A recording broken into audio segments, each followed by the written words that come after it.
माध्यमातून इथं जो विद्यार्थी संवादाचा कार्यक्रम ठेवला त्या कार्यक्रमासाठी मला बोलावलं यासाठी मी आपल्या सर्वांचे आभार व्यक्त करतो। माझ्याबरोबर सुनील भाऊ भुसारा या ठिकाणी आलेले आहेत आणि अनेक आपल्या संघर्षाच्या वेळेस नाही तर कुठल्या तरी अधिकाऱ्याला भेटत असताना ते माझ्याबरोबर तिथे होते। आमचे मित्र आणि तुमच्या सर्वांचे सुद्धा मित्र म्हणजे प्रमोदजी पाटील,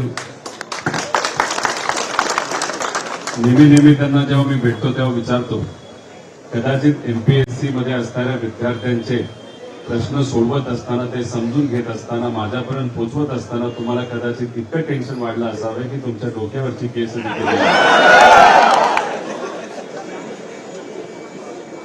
आज जे काही आम्ही लढतोय त्याच्यामध्ये जो प्रामाणिकपणा आहे आणि एका पिक्चर मध्ये डायलॉग होता, एक बार मैंने कमिटमेंट की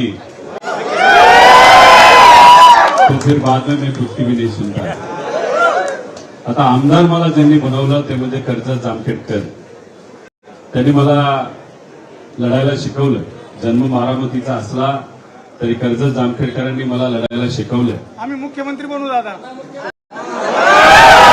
आणि त्याच पवित्र भूमीतून अजून एक लढवय्या व्यक्ती म्हणजे आपले ऋषिकेश गांगटे हे पवित्र भूमी मांडणी म्हणतात कर्जत तालुका, त्यांनी सुद्धा शेवटपर्यंत हा लढा कायम ठेवला। जे दुसरे तक्रारदार होते त्यांच्यावर दबाव आणला। खरं तर मराठी माणूस कधी चुकत नाही, पण दुर्दैव असं जो कुठला तुमचा मित्र होता तो कसा झाला हे प्रमोद भाऊंनी तिथं सांगितलं। त्याचं दोन नावं होती कारण मीच कन्फ्युज व्हायचो त्याचं नाव काय।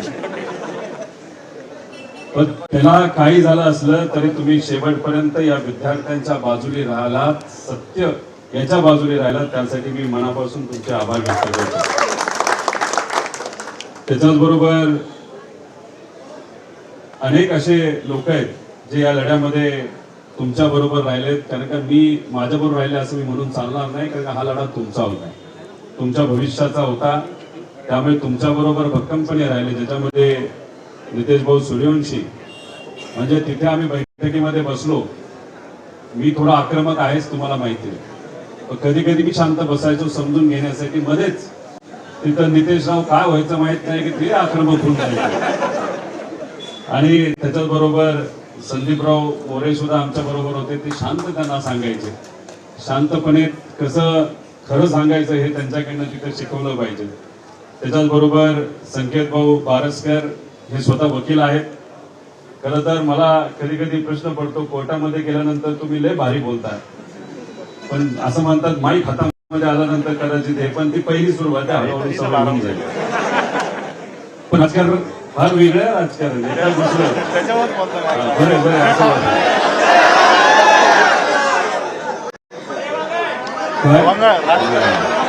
खरंच वंगाळ आहे राजकारण। अजित दादा म्हणलो, किरण भाऊ जगताप असतील, त्याचबरोबर संग्राम भाऊ नराळे असतील, संकेत भाऊ असतील, त्याच्याचबरोबर सोमनाथ भाऊ चव्हाण असतील, अमोलजी शिंदे व आपल्यासारखे अनेक मान्यवर आमच्या बरोबर भक्कमपणे राहिलेत। यासाठी मी सर्व विद्यार्थ्यांच्या वतीने या सर्वांचंच इथं आभार व्यक्त करतो। जेव्हा जेव्हा तुमचे प्रश्न मी मांडतो तेव्हा मला तुमच्यात डेप्युटी कलेक्टर कोणीतरी दिसतं, तुमच्यामध्ये मला डीवायएसपी, तहसीलदार, PSI, SIT, ASO, SR, clerk, त्याचबरोबर ड्रग इन्स्पेक्टर हे उद्याचे हे सर्व अधिकारी आम्हाला दिसत असतात। आणि राजकारणामध्ये आम्ही काय फक्त आमदार बनण्यासाठी आलेलो नाही, पुढे जाऊन खूप काय आम्हाला करायचंय या देशासाठी, या राज्यासाठी। अजून 30, 35, 40 वर्ष आम्हाला समाजकारण आणि राजकारण करायचंय। हे राजकारण करत असताना, समाजकारण करत असताना उद्या जाऊन आमच्या बरोबर चांगले अधिकारी असणं सुद्धा महत्वाचं आहे। त्यामुळे तुमच्या आम्ही चांगले प्रामाणिक अधिकारी म्हणून तिथं बघत असतो। उद्या जाऊन जे लोकांना तिथं सेवा करणार, मग प्रामाणिक आणि चांगले अधिकारी जर आपल्याला उद्या पाहिजे असतील तर ते जी परीक्षा देतात, ज्या प्रक्रियेतून अधिकारी बनतात ती प्रक्रिया सुद्धा स्वच्छ आणि चांगली आणि पारदर्शक असणं महत्वाचं आहे का नाही? त्यामुळे एकतर तुमच्या अडचणी आहेत. तुम्ही, मला माहिती तुम्ही पुण्यासारख्या शहरामध्ये, नाशिक सारख्या शहरामध्ये, नागपूर सारख्या शहरामध्ये कसं राहता, 10 बाय 10च्या खोलीमध्ये 15-15 लोक राहतात. कधी कधी क्लासेसमध्येच आंघोळ करतात, तिथंच तुम्ही राहता. 18-18 तास, 20-20 तास, 24-24 तास, कधी कधी 1-2 तास झोपता, 3 तास झोपता. पोहे खाल्ले म्हणजे आमचं जेवण झालं. त्याच्याच बरोबर परवडत नसेल तर चहा घ्यायचा, चहामध्ये बिस्किट खायचं. याच्यामध्ये तुम्ही दिवस काढता, कसे तरी महिने काढता. त्याच्यात मुलींची परिस्थिती तर फार वेगळी असते. एकच संधी, दुसरीच संधी, आणि 1-2 संधी झाली मग प्रश्न निघतो, नाही तर चर्चा सुरू होते लग्नाची. आणि मग अशा या वातावरणामध्ये तुम्ही सर्वजण शिकत असतात. आणि तुम्हाला माहितीये, पूर्वी चहा कदाचित 3-4 रुपयाला मिळतो, आता कितीला मिळतो? 12 रुपये, 15 रुपये.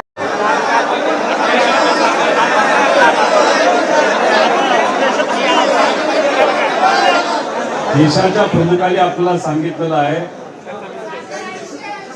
की पेट्रोल आणि डिझेल महाग झाले, कमी वापरा. तेल महाग झाले खायचं तर ते कमी खावा.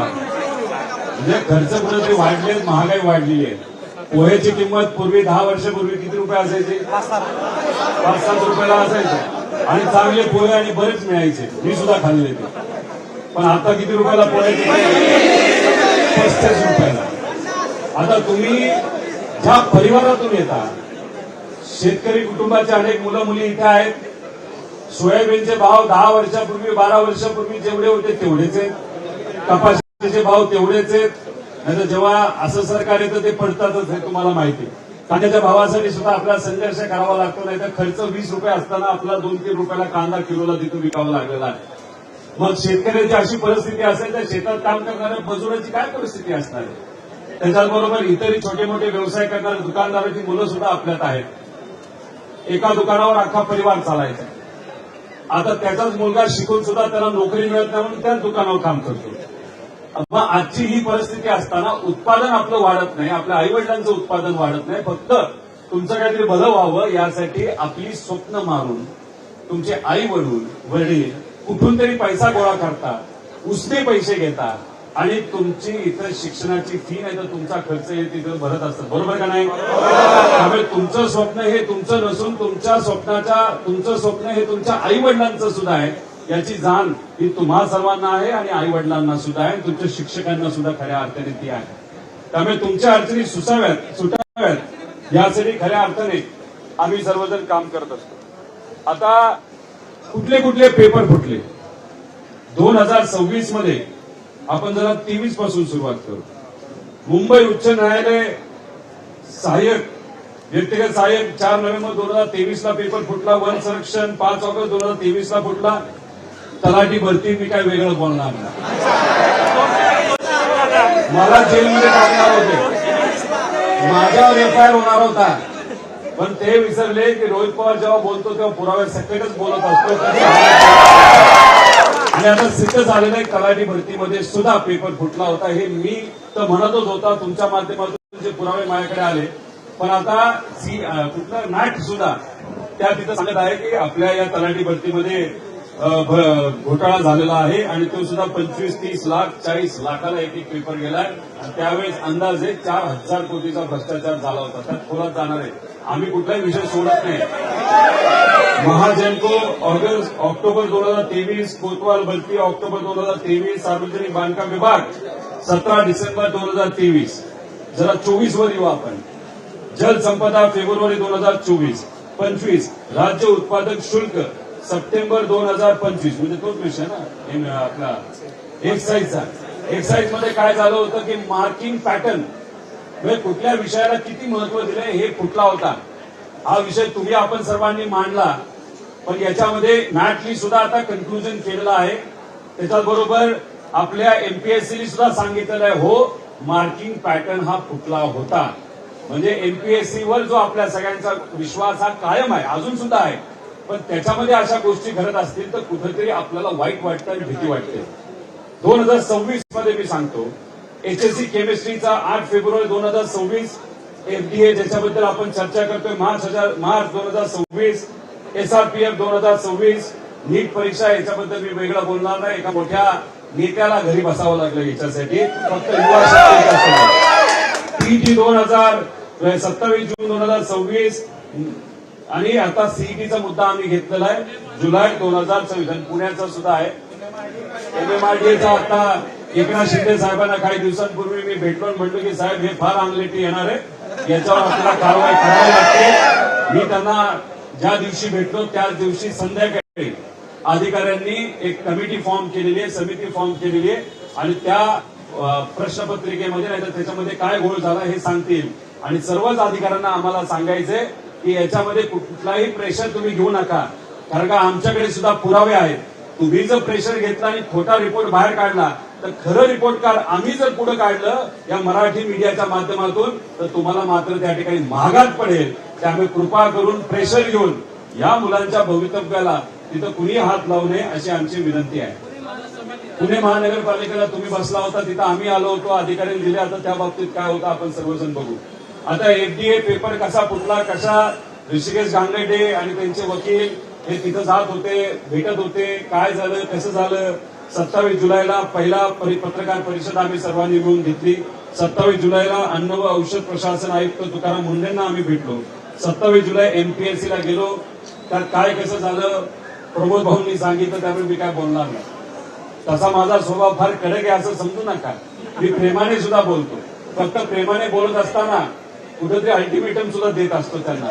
त्यामुळे तिथं अल्टिमेटमच दिलं होतं की तुम्ही या बाबतीत जर तपास लगेच सुरू नाही केला तर मग तुम्हाला महागात जाईल. आणि लगेचच त्यांनी तिथं तपास सुरू केला, त्याच दिवशी सुरू झाला. आता मी बाहेर आलो तेव्हा लगेचच त्यांनी आधी रेकॉर्ड केलेला व्हिडिओ टाकून दिला की काही झालं नाही, असं नाही, होऊच शकत नाही वगैरे. आता त्यांना मान्य करावं लागेल की काहीतरी गडबड झालं, कारण MPSCनेच काल रात्री येतो त्या विषयावर. 28 जुलैला प्रकरणाची चौकशी सुरू झाली. 4 ऑगस्ट मुंबई येथे क्राईम ब्रांचला मी गेलो. 10 ऑगस्टला पेपर फुटी प्रकरण स्टुडंट फर्स्ट कार्यक्रम आपण जो घेतला तिथं गेलो. 18 ऑगस्टला मुंबई CP यांना भेटलो आणि 25 ऑगस्टला तिथं पेपर फुटला हे MPSC तिथं मान्य केलं. हे तुम्हाला सर्वांना काल रात्री किती वाजता? 11 वाजता. का काल काय काल चर्चा होईल. त्यांना असं वाटलं की दुसरा दिवस उजाडणारच नाही, आजचा दिवस दुसरा उजाडला ना, आता चर्चा तर होणारच. आता याचे जे MPSCचे अध्यक्ष विवेक विमलवार, महाराष्ट्रातल्या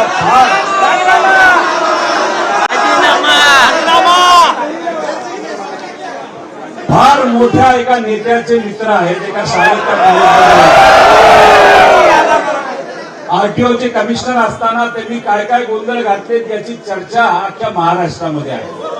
मग गोंधळ घालणारा जर एखादा अधिकारी त्याला तुम्ही MPSCचा अध्यक्ष बनवत असेल तर हे आम्हाला मान्य नाही. त्यांना तुम्हाला घरी पाठवावं लागेल. पाठवता येत नसेल तर विवनकर साहेबांना मी सांगतो, विनंती करतो तुमच्या सगळ्यांच्या वतीने की आपण नैतिकता बघत असताना हे जे काय घोळ झालेले आहेत, एक तर एक्साईजचा मार्किंग पॅटर्न आणि आता हे आमचे FDAचा पेपर, तर कुठेतरी नैतिक जबाबदारी घेऊन तुम्ही आजच्या आज नाही उद्याच्या उद्या तुम्ही तिथं या पदाचा राजीनामा तिथं द्यावा. मी तुम्हाला एक अजून एक गोष्ट सांगतो आणि अध्यक्षांना सुद्धा सांगतो आणि MPSCच्या सर्व अधिकाऱ्यांना सांगतो, जर या महिन्या अखेरेसपर्यंत तुम्ही राजीनामा नाही दिला तर 1 तारखेला दुपारी 12 वाजता मी आता माझ्या बरोबर 1, 2, 3, 10, 100, 1000 किती लोक येतील हे मला सांगता येणार नाही. हा लढा तुमचा आहे, हा तुमच्या सगळ्यांचा आहे. एकटा हा लढा व्यक्ती लढू शकत नाही, पाठिंबा आपला द्यावाच लागेल. त्यामुळे या महिन्या अखेरीसपर्यंत MPSCच्या अध्यक्षाने शांततेत नैतिकता स्वीकार नैतिकता मनामध्ये घेत तिथं राजीनामा दिलाच पाहिजे. जर नाही दिला तर आम्ही जाब विचारण्यासाठी 1 तारखेला दुपारी 12 वाजता किती वाजता MPSCच्या कार्यालयाला तिथं जाणारे अध्यक्षाला सुद्धा भेटू, सचिवाला सुद्धा भेटू आणि त्यांचे राजीनामा आधीच झाले असतील तर दुसरा एखादा स्वच्छ प्रतिमेचा अधिकारी वंदना तिथं त्या जबाबदारी मला माहित नाही त्यांचं आत्ताचं पद आणि हे पद काय कसं आहे, पण ज्याला कोणाला द्यायचं त्याला स्वच्छ प्रतिमेच्या व्यक्तीला तिथं जबाबदारी दिली पाहिजे या महिन्या अखेरीस, अशी आमच्या सगळ्यांची मागणी आहे. कारण काय हा विषय एमडीएचा फक्त आहे का? आता इथे असणारे विद्यार्थी डेप्युटी कलेक्टरला किती जण बसतात, बसतात, त्यानंतर अजून कुठली कुठली पदं असतात त्याला बसतो का नाही बसत? समजा एकदा एखादा पत्र पेपर एमपीएससीचा फुटत असेल तर उद्या जाऊन कुठल्या पुढच्या परीक्षेचा फुटणार नाही याची दक्षता नाही, याची जबाबदारी सरकार घेणार आहे का? कारण जर तिथं अध्यक्ष त्याला घरी पाठवा. आमचा विश्वास एमपीएससी वर आहे, आमचा विश्वास हा ऑफलाईन परीक्षेवर आहे, ऑनलाईन. या सरकारमध्ये इतके न घेत हुशार ते म्हणते अरे ऑफलाईनचा पेपर आता फुटला, आता ऑनलाईन आम्हाला घ्यावं लागतंय. मला त्यांना सांगायचंय सरळ परीक्षेपासून अनेक उदाहरणं आम्ही दिलेली आहेत. ऑनलाईन पेपर इतके फुटले, आम्हाला ऑनलाईन परीक्षा नको, आम्हाला ऑफलाईनच पाहिजे. आणि ऑफलाईन घेत असताना आम्हाला एमपीएससीतूनच पाहिजे, आम्हाला दुसरं कुठं नको. पण एमपीएससीतून घेत असताना आम्हाला या अध्यक्षाच्या मार्गदर्शनाखाली कुठलीही परीक्षा नको आणि सचिव सुद्धा. आता या एफडीएच्या झालं ते पुण्याचं दिसते, पुण्याचं घेतला ना विषय. आता एफडीएचा पेपर फुटला याच्या बाबतीत तुम्हाला अनेक लोकांना डाऊट असेल कोणाकोणावर एफआयआर झाले. मला असं कळतंय माझ्या सोर्सेसच्या माध्यमातून, दुपारपर्यंत कळेल तुम्हाला सगळ्यांना, एमपीएससीचे 3 अधिकारी आहेत जे या पेपर फुटीमध्ये त्यांनी सहभाग घेतला होता. तपास केल्यानंतर हे कुठेतरी आता सिद्ध होते असं दिसतंय. अजूनपर्यंत माझ्यापर्यंत ती माहिती आलेली नाही, पण मला जे काय आमच्या परिचयाच्या लोकातून, बाहेरच्या लोकातून जे काय कळलेलं ते आहे. 3 लोकांचं नाव असावं असं मला वाटतंय. त्यानंतर एक महाशय कुठल्या तरी क्लासचे माझ्यावर बोलत होते, रोहित पवारला माहित नाही, खोटी माहिती देतात. मी तपासाला जायला तयार आहे. दुसऱ्या दिवशी गुजरातला जाऊन बसले. काय प्रवीण पाटील अकॅडमी त्यांच्यावर सुद्धा एफआयआर झाला असं मला कळतंय. आणि असे बरीच नाव आहेत, 7-8 त्यांच्यावर झाले. पण हा तपास थांबलाय, संपलाय. तपास थांबलाय आणि संपलाय असं समजू नका. तपास चालू आहे. त्यामुळे जी नावं तुम्ही दिलीत, आपण दिलेली आहेत, ते नावामध्ये सुद्धा ते तिथं बघत आहेत. पण महत्वाचं काय की एक तर सीपी साहेबांचे मी आभार व्यक्त करतो, त्याच्याबरोबर पीआय मंगेश देसाई त्यांचे आभार व्यक्त. बघा जे चांगले ते चांगले ना, या दोघे सीपी साहेबांनी, मुंबई सीपीचे आभार आणि देसाई साहेबांचे आभार की त्यांनी हा चांगला तपास करून काल शेवटी दबाव आलाच असेल, दबाव येऊन सुद्धा त्यांनी तुमच्या बाजूने निर्णय घेतला, तपास योग्य दिशेने नेला. पण तपास तिथं संपलाय असं नाही, त्यामुळे हा तपास तिथं पुढे जाणार आहे. 30 वर्षापूर्वी 1997 मध्ये काय घडलं होतं? करणी घोटाळा. कोणाचं सांगा, पीएसआयचा पेपर फुटला होता, बरोबर ना? तेव्हा काय केलं होतं? अध्यक्ष कुठं होते? कुठं होते? आणि अध्यक्ष बरोबर अजून 2-3 लोक जी असेल ती कुठे होते? इथं तर आम्ही म्हणतो जेलमध्ये नका टाकू, पण त्यांना त्या पदावर टाका, त्यांना जेलमध्ये काय सांगायला. पण त्या पदावर आम्हाला तिथं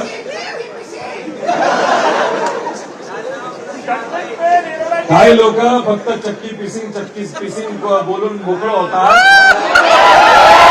इथं बोलणारा माणूस आणि तुमच्यासारखे मराठी मुलं माझ्या बरोबर आहेत, मुली माझ्या बरोबर आहेत. इथं मराठी माणूस बोलतोय पक्का आणि स्वाभिमानी मराठी माणूस बोलतोय. आम्ही जे बोलतोय ते करून दाखवतो. आम्ही फक्त बोलण्यासाठी भाषण करत नसतो. खऱ्या अर्थाने आमच्या या युवांचे प्रश्न सुटावेत यासाठी आम्ही तिथं प्रयत्न करत असतो.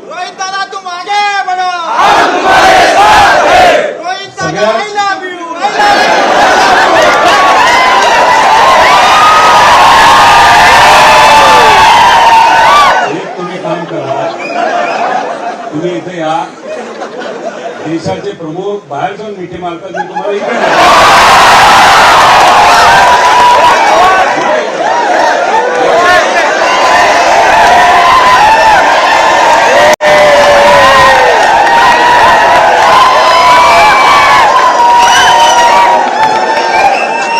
भारताच्या बाहेरच्या दुसऱ्या माणसांवर मिठी कशाला मारायची आता?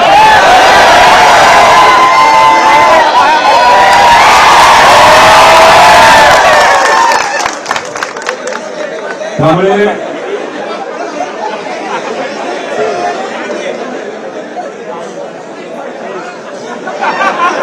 आता याच्यामध्ये आमच्या ज्या मागण्या आयोगाच्या अध्यक्षांनी व तसंच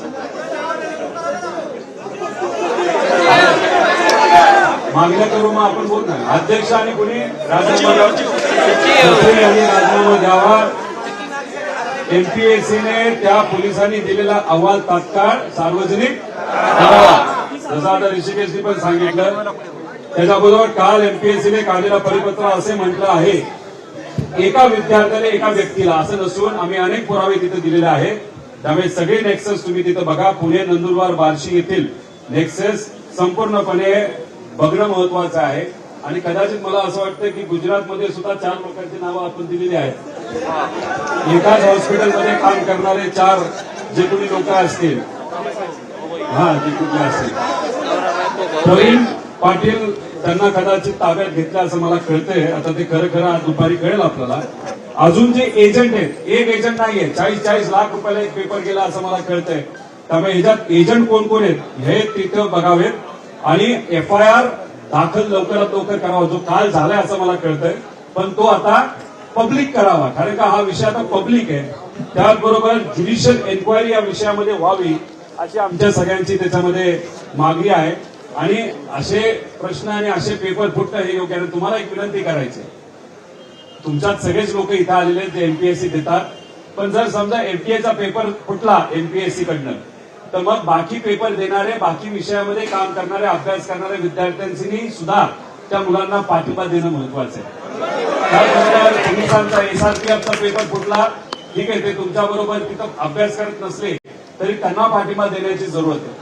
आता आदिवासी समाजाची मुलं मुली आंदोलन करतात, उपोषण करतात, त्यांना सुद्धा आपल्या सर्वांना तिथं पाठिंबा देण्याची जरूरत. मला काय सांगायचंय की तुम्ही सगळ्यांनी एक उदाहरण करून दाखवलेलं आहे की नीटच्या बाबतीत जर पेपर फुटला आणि सामान्य लोकांना जर त्याच्यावर अन्याय झाला आणि मुला मुलींवर तिथं जर इनह्युमन पद्धतीने, अमानुषकीच्या पद्धतीने लाठीचार्ज केला, तर अख्खा भारत एकत्रित येऊ शकतो, युवा एकत्रित येऊ शकतो आणि अहंकारी सरकारला सुद्धा गुडघ्यावर आणू शकतो. हे त्यामुळे याच्या पुढे लढा लढत असताना कृपा करून एक राहा.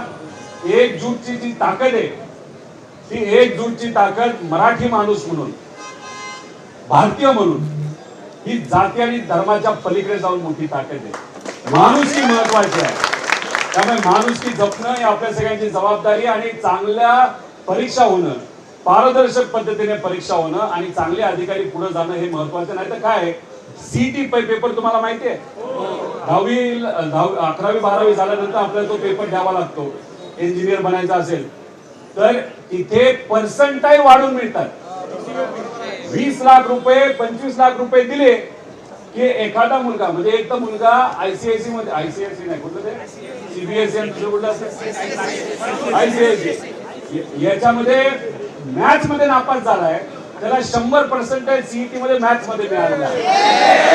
त्यामुळे हे जे काही पैशाचा वापर केला जातोय ना, त्यामुळे राजकीय नेत्यांची मुलं, व्यावसायिकांची मुलं, पैसे असणाऱ्या लोकांची मुलं ही या विषयामध्ये पैसे देऊन पुढे जातील आणि गरिबाची पोरं आहे तिथं तिथं राहतील. त्यामुळे हे जर आपला नको असेल तर कुठलाही पेपर फुटला, सीईटीच्या विषयामध्ये सुद्धा तुम्हाला सोशल मीडियावर सपोर्ट करावा लागेल. त्या आदिवासी विद्यार्थ्यांचं आंदोलन आता सुरू आहे म्हणून मी म्हणतोय, त्यांना तुम्हाला सपोर्ट करावा लागेल. हा एमपीएससीचा पेपर फुटला, याच्यावर ज्या आपल्या मागण्या आहेत, तुम्ही सांगितलं, मी थोडी म्हणलो, मी नंतर भाषण केलं, शेवट भाषण केलं की काय केलं की त्या अध्यक्षांचा राजीनामा घ्या. आता त्याच्या आधी सचिवाचा पण तुम्हीच आधी म्हणताय की त्यांचा राजीनामा घ्या, तर तुम्ही जे बोललात ते आता मी म्हणतोय आणि सरकारला अल्टिमेटम देतो आता या मीडियाच्या माध्यमातून, जर या दोघांचा राजीनामा पुढच्या काही दिवसात नाही घेतला तर या सरकारला हे महागात पडेल. हे या जाता जाता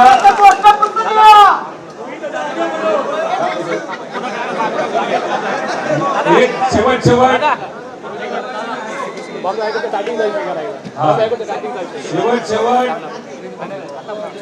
सगळ्यांचे आभार व्यक्त केले, पण पत्रकारांचे सुद्धा आभार. मालकांचं मला माहित नाही, पण आमचे कॅमेरामन, आमचे पत्रकार, आमचे बूम घेऊन बिचारे न जेवता तुमच्यासारखेच तिथं एखादी बातमी मिळावी, नाही तर तुम्हाला सहकार्य व्हावं, तुम्हाला पाठिंबा मिळावा, यासाठी बिचारे हे सर्व पत्रकार आणि मीडिया चॅनलनी आपल्याला प्रत्येक विषयामध्ये मदत केली. एकदम जोरदार त्यांच्यासाठी काही दिवसांपूर्वी आता विषय जे आमच्याकडे आलेले, एक तर मला आमच्याकडे हायकोर्टचा मुद्दा आलेला आहे.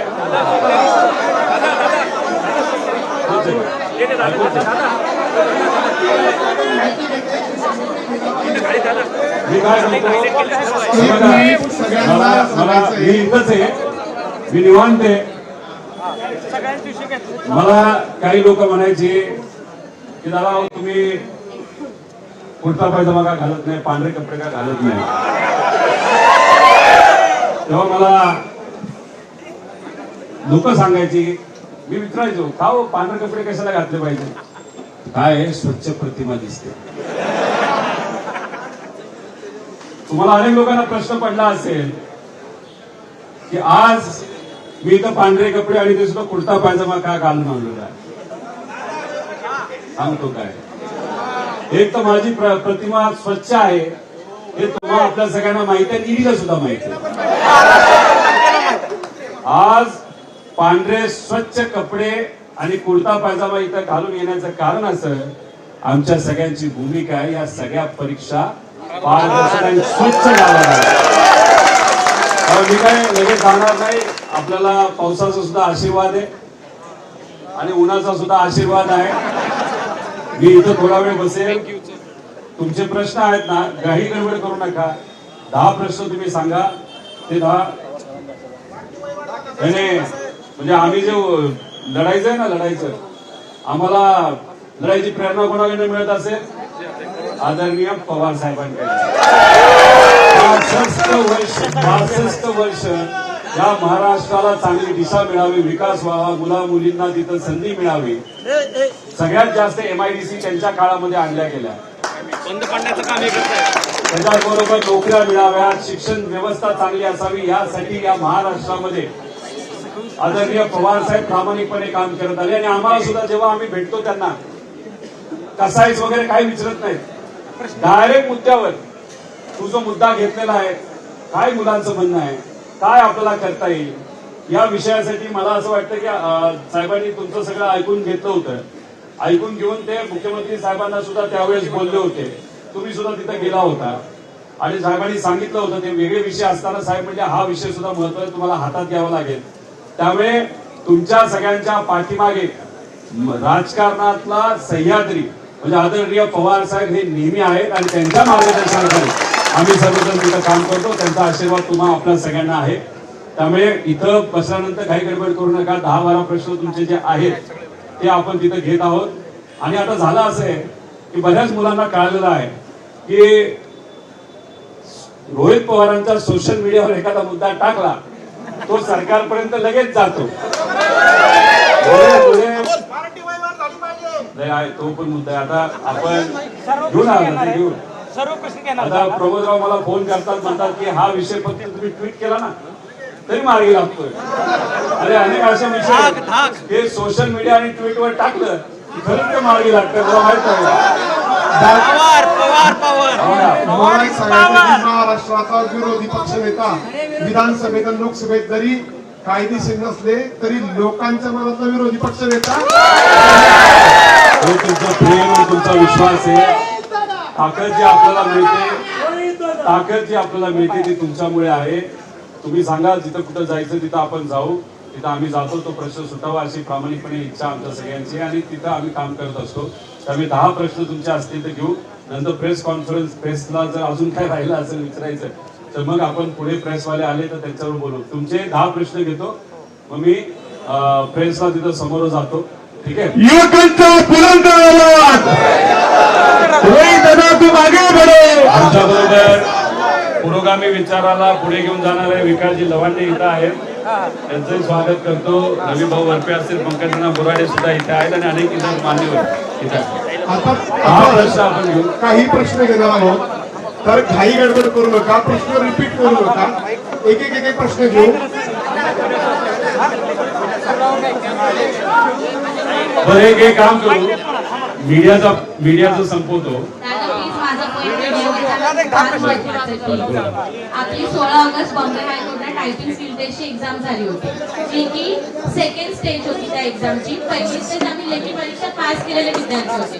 जवळपास 11,617 मुलांनी ती एक्झाम दिली होती आणि प्रत्येक सेंटरला बरेच पद्धतीचे ग्लिच आले, टेक्निकल इश्यू आले, कीबोर्डचा प्रॉब्लेम होता. ते तुमच्या हातामध्ये त्याचं सगळं मेन्शन आहे सर.